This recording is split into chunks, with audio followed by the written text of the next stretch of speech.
Independent India के first prime minister Nehru ने India में इंडस्ट्रियल डेवलपमेंट के लिए कई तरह की कोशिश की है, जिसमें एक है आईआईटियंस को इंट्रोड्यूस करना। हिस्टोरियंस का कहना है कि इस दौरान जवाहरलाल नेहरू के फ्यू मिस्टेक्स के रिजल्ट का इफेक्ट आज भी हम फेस कर रहे हैं। नेहरू उनकी परवरिश के असर से हमेशा फॉरेन कंट्रीज विजिट करते थे और इंडिया में एडवांस्ड टेक्नोलॉजी इंट्रोड्यूस कर वैसा बनाना चाहते थे। अगर जवाहरलाल नेहरू इंडिया में रहे तो भी ज़्यादातर ऑफिस में बैठकर ही काम करते थे, लेकिन सरदार वल्लभ भाई पटेल इंडियन डेवलपमेंट विलेजेस पर ही डिपेंडेंट है समझकर विलेज डेवलपमेंट की ओर ध्यान देते थे और विलेजेस विजिट करते थे। इसलिए इन दोनों के ये थॉट्स के कारण डिफरेंसेस भी आए थे। नेहरू मैक्सिमम ब्रिटिशर्स के एडवाइजर्स पर इंटरेस्ट दिखाते थे। हिस्टोरियंस कहते हैं कि ब्रिटिशर्स ने जाते वक्त नेहरू को बताया था कि इंडिया में जमींदार और कई संस्थान है, अगर उन लोग इंडिया में मिलने के लिए इंटरेस्टेड नहीं है तो उनको इग्नोर करने के लिए माउंटबेटन ने कहा। नेहरू ने वैसा ही किया था। ब्रिटिशर्स चाहते थे कि इंडिया यूनाइटेड नहीं रहना चाहिए, लेकिन सरदार वल्लभ भाई पटेल प्राइम मिनिस्टर जवाहरलाल नेहरू की एक नहीं सुनते हुए सभी संस्थान जमींदार को आर्मी के मदद से इंडिया में मिला दिया।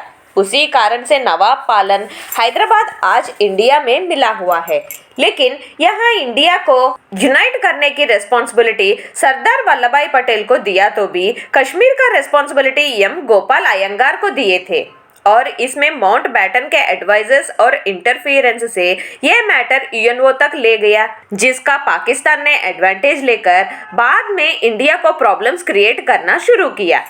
कश्मीर के राजा भी इंडिया में कश्मीर को नहीं मिलाना चाहते थे। कश्मीर के राजा और फ्यू लीडर्स को जेल में रखा तो भी नेहरू ने उनको बाहर निकलवा कर उनके लिए सेपरेट लॉस, सेपरेट इम्पोर्टेंस और सेपरेट प्राइम मिनिस्टर भी बनाकर बड़ी गलती की है, जिसका इफेक्ट आज भी हम देख रहे हैं। लेकिन मोदी जी ने नेहरू की इस गलती को काफी हद तक ठीक किया। सेकेंड वर्ल्ड वॉर के बाद यूनाइटेड नेशंस सिक्योरिटी काउंसिल की जरूरत है समझकर अमेरिका, रशिया, ब्रिटेन, फ्रांस ने एक काउंसिल फॉर्म करते हुए Indian prime minister Jawaharlal Nehru को सीट ऑफर किए, लेकिन नेहरू चाइना को सीट नहीं दिया तो इंडिया को भी नहीं चाहिए कहते हुए मना कर दिया। नेहरू के इस डिसीजन से सभी शॉक हो गए। तब यूएनओ ने चाइना को सीट दिया तो चाइना एक्सेप्ट किया और उसके कारण आज तक चाइना इंडिया के अपोजिशन में डिसीजंस ले ही रहा है। हिस्टोरियंस कहते हैं कि यूनाइटेड नेशंस सिक्योरिटी काउंसिल में सीट रिजेक्ट करना नेहरू की सभी गलतियों में से बड़ी गलती है। हिस्टोरियंस के अनुसार 1962 चाइना वॉर भी नेहरू के कारण ही हुआ था। जम्मू एंड कश्मीर के अक्सई चीन को मिलाते हुए चाइना ने मैप बनाकर जवाहरलाल नेहरू को भेजा तो नेहरू ने इस बात को सीरियसली नहीं लिया। फाइनली चाइना अक्सई चीन को ऑक्यूपाई करने अपने आर्मी को भेजने पर तब जवाहरलाल नेहरू इंडियन आर्मी को इमीडिएटली वहां भेजा तो भी चाइनीज आर्मी के हाथों में इंडियन आर्मी हार गया।